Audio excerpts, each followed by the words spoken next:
ଜାତି ଓ ଅଜାତି ପ୍ରେମ କାହାଣୀ। ମନ ତ କୌଣସି ଜାତି ଦେଖେନା। ପୂର୍ବ ଓଡ଼ିଶାର ଏକ ପାହାଡ଼ ଉପକୂଳ ଗ୍ରାମରେ ଥିଲେ ଚିତ୍ରକୁଣ୍ଡ। ସେଠି ଥିଲେ ଜଗନ୍ନାଥ ଓ ଲତିକା। ଜଗନ୍ନାଥ ଥିଲେ ଏକ ପଣ୍ଡିତ ବ୍ରାହ୍ମଣ ପରିବାର ପିଲା। ଲତିକା ଥିଲେ ଏକ କାରଣ ସମ୍ପ୍ରଦାୟର ଝିଅ। ଦୁଇ ପରିବାର ମଧ୍ୟରେ ସାଂସ୍କୃତିକ ଓ ଜାତି ବଡ଼ ଅନ୍ତର ଥିଲା।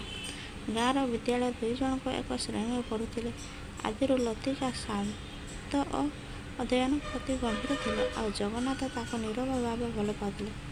ଏହି ଭଲ ପାଇବା କେବଳ ଦୃଷ୍ଟି ଓ ଚିଠି ପର୍ଯ୍ୟନ୍ତ ସୀମିତ ରହିଥିଲା।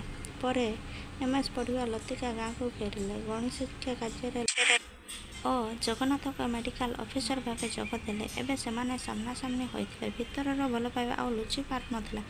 ଏକ ଦିନ ଜଗନ୍ନାଥ ନିଜ ମନର ଲତିକାକୁ କହିଥିଲେ। ଲତିକା ମୁହଁ ନମାଇ କହିଲେ, ତୁମ ପ୍ରେମ ସତ୍ୟ, କିନ୍ତୁ ସମାଜରେ ଜାତି ଆଉ ବ୍ୟବସ୍ଥା ବଡ଼ ଅବରୋଧ।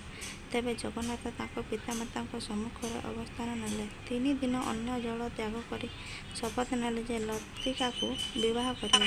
ଶେଷରେ ପରିବାର ବିନୋଦ ହୋଇ 2 ଜଣ ବିବାହ ବନ୍ଧନରେ ଆସିଲେ।